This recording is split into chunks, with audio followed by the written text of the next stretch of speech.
사무엘하 4장 1절에서 마지막 12절까지 말씀 한 절씩 교독하겠습니다. 사울의 아들 이스보셋은 아브넬이 헤브론에서 죽었다함을 듣고 손에 맥이 풀렸고 온 이스라엘이 놀라니라.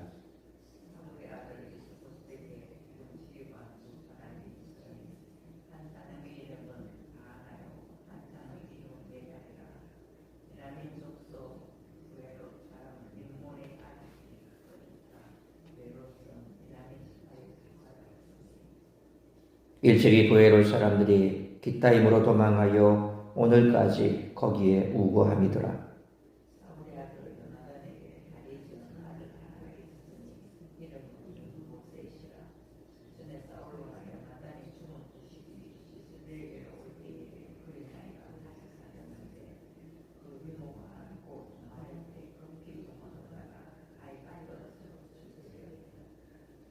부에롤 사람 림몬의 아들 레갑과 바나가 길을 떠나 볕이 쬐을 때쯤에 이스보셋의 집에 이르니 마침 그가 침상에서 낮잠을 자는지라.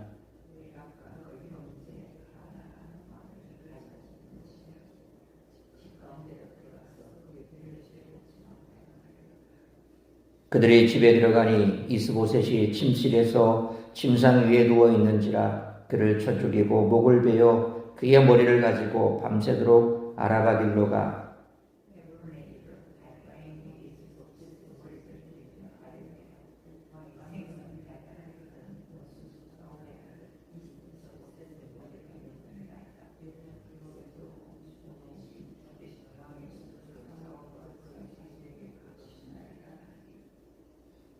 다윗이 부에롤 사람 림몬의 아들 레갑과 그의 형제 바나에게 대답하여 그들에게 이르되 내 생명을 여러 환난 가운데서 건지신 여호와께서 살아계심을 두고 맹세하노니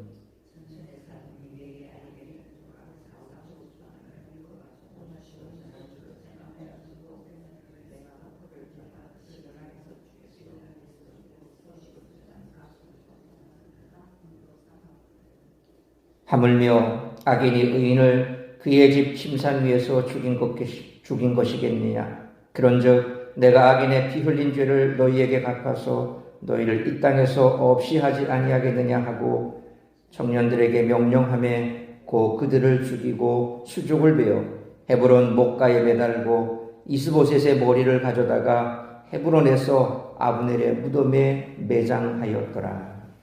아멘. 오늘 본문은 여러모로 사울의 죽음을 알렸던 아말렉 사람의 이야기와 평행을 이룹니다. 물론 레갑과 바하나가 왜 굳이 이스보셋을 살해까지 했는지 명확한 근거를 대기는 쉽지가 않습니다. 하지만 오늘 본문에서 굳이 그들의 출신 성분을 밝히는 것은 살해의 동기를 넌지시 알려주는 것으로 보입니다. 그들은 분명히 사울 왕조에서 환영받지 못하던 가나안 출신의 이방인이었습니다. 두 사람이 처음부터 사울 왕조의 군 지휘관이었을 가능성은 크지 않습니다. 추측컨대 사울이 죽고 아브넬이 이스보셋을 왕으로 세우면서 급하게 편성한 군사 조직에 편입되었을 것입니다. 비록 군 지휘관이었지만 이방인의 신분으로 늘 이들의 미래는 불안했을 것입니다. 그런 시점에 아브넬마저 죽었다는 소식에 이들이 할 수 있는 선택은 많지 않았을 것입니다. 앞으로 온 이스라엘이 다윗의 왕조에 편입될 것은 불보듯 뻔했습니다. 그렇게 세상이 바뀌면 자신들도 또다시 보잘것없는 지위로 좌천될 것이라고 판단했을 것입니다.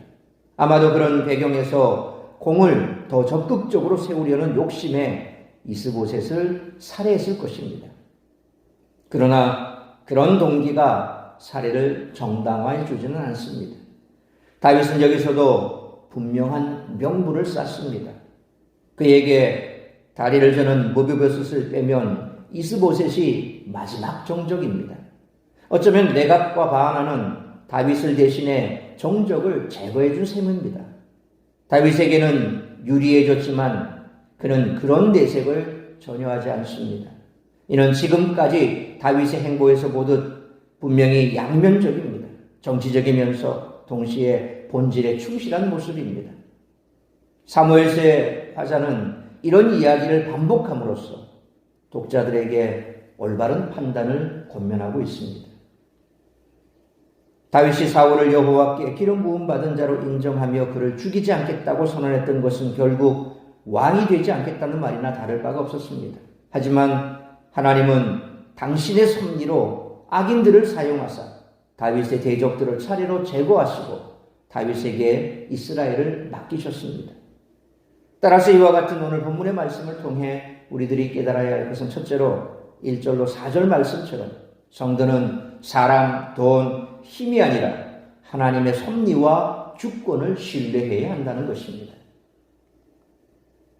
사무엘서 저자는 다윗이 사울 집안 사람들을 직접 제거하지 않고 하나님이 직접 그들 중에 다윗에게 대적하는 자를 치셨음을 보이기 위해 이스보셋과 무비보셋을 비교합니다.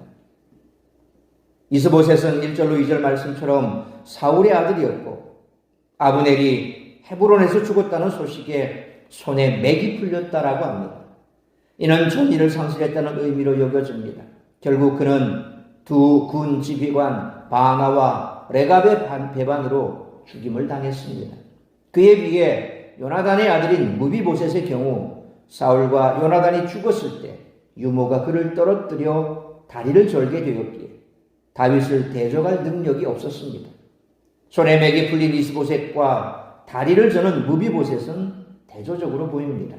다시 말해서 사울의 아들로서 다윗에게 저항한 이스보셋은 신하들에 의해 죽고 말았지만 다윗을 사랑한 요나단의 아들 무비보셋은 다윗에게 은혜를 얻어 왕족의 영광을 누리며 살았음을 볼 수가 있습니다.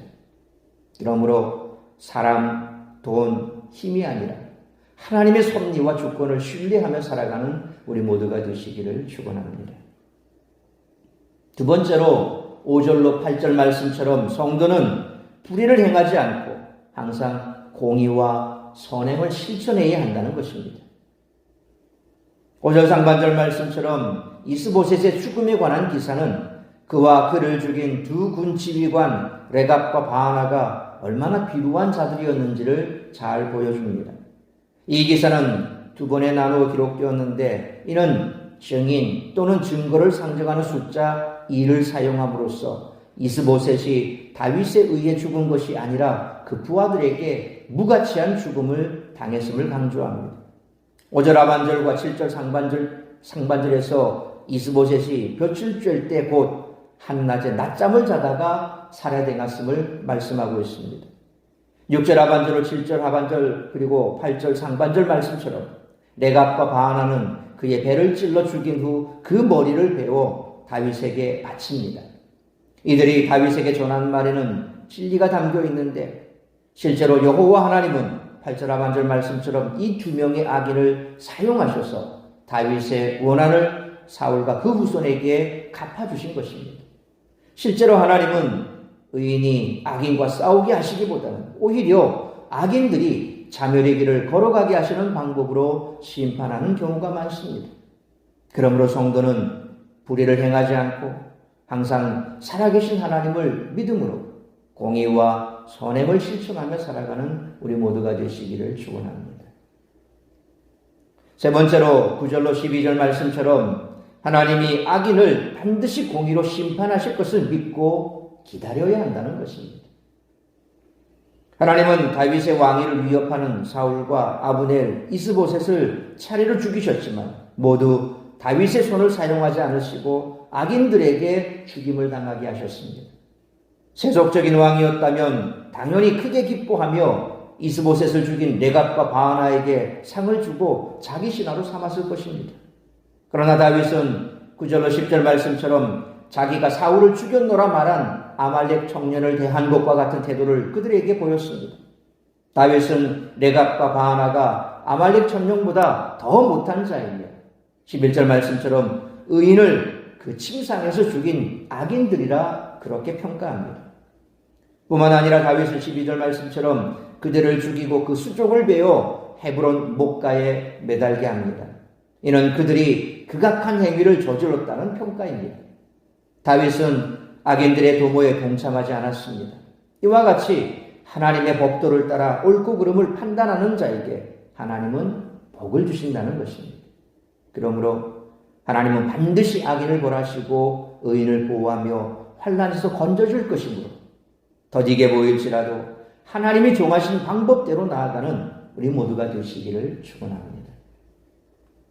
사랑하는 성도 여러분, 다윗은 오직 하나님의 뜻과 섭리, 은혜에 의해 자기가 왕으로 세워졌다고 믿고 있었습니다. 자기가 가진 모든 것이 하나님으로부터 왔음을 알고 있었기에 그는 결코 악인들의 도모에 참여하지 않았고 악을 악으로 갚지 않았습니다. 우리도 다윗처럼 세상의 방식대로 이익을 도모하지 말고 하나님 보시기에 의로운 것을 선택해야 할 줄 믿습니다. 그러므로 하나님은 반드시 악인을 벌하시고 의인을 보호하며 환난에서 건져주실 것이므로 사람이나 돈이나 힘이 아니라 하나님의 섭리와 주권을 신뢰하며 항상 살아계신 하나님을 믿음으로 공의와 선행을 실천하고 더디게 보일지라도 하나님이 정하신 방법대로 나아가는 우리 모두가 되시기를 주님의 이름으로 축원합니다. 기도하겠습니다. 거룩하신 아버지 하나님, 은혜와 사랑을 감사합니다. 오늘도 이 새벽을 깨워 말씀으로 예배로 하루를 시작하게 하시니 감사합니다. 오늘도 우리가 받은 이 말씀 가슴에 새기며 이 땅을 살아감에 있어 우리가 어떠한 사람들인가를 잊지 않기를 원합니다.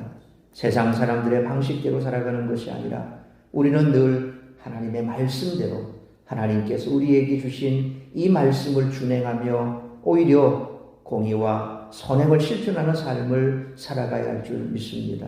다윗의 모습을 통해서 언제나 우리는 하나님의 절대 주권과 섭리를 인정하는 삶을 살아가는 것이 가장 올바른 길임을 다시 한번 깨닫게 됩니다. 사람의 힘이나 돈이 아니라 오직 하나님의 섭리와 주권을 신뢰하면서 더디게 보일지라도 하나님이 정하신 방법대로 나아간다면 하나님께서는 반드시 우리를 가장 좋은 길로, 선한 길로, 그리고 하나님의 때에 하나님의 방법대로 우리가 승리하는 삶을 살아가게 도와주실 줄 믿습니다. 오늘도 교대 삶 가운데 내 힘으로 내 능력으로 해결하지 못하는 문제 앞에 봉착했다면 우리는 반드시 하나님의 때를 기다려야 할 줄 믿습니다. 기도하고 기대하고 기다리면 하나님께서 반드시 해결해 주실 줄 믿는 믿음으로 나아가 승리하는 삶을 살아가는 우리 모든 성도들이 될 수 있도록 은총 내려 주옵소서. 오늘 이 한 날도 나를 통하여 이루고자 하는 하나님의 뜻이 무엇인지 그 뜻을 이루어 드리기에 부족함이 없는 복된 한 날의 삶이 될 수 있도록 붙들어 주옵시고 성령으로 충만케 하여 주옵시며 오늘도 우리가 세상 속에서 참 그리스도의 모습으로 선행을 실천하며 하나님을 기쁘시게 하는 그런 삶을 살아낼 수 있도록 은혜 베풀어 주옵소서. 이 모든 말씀 우리 주 예수 그리스도의 이름으로 기도하옵나이다. 아멘.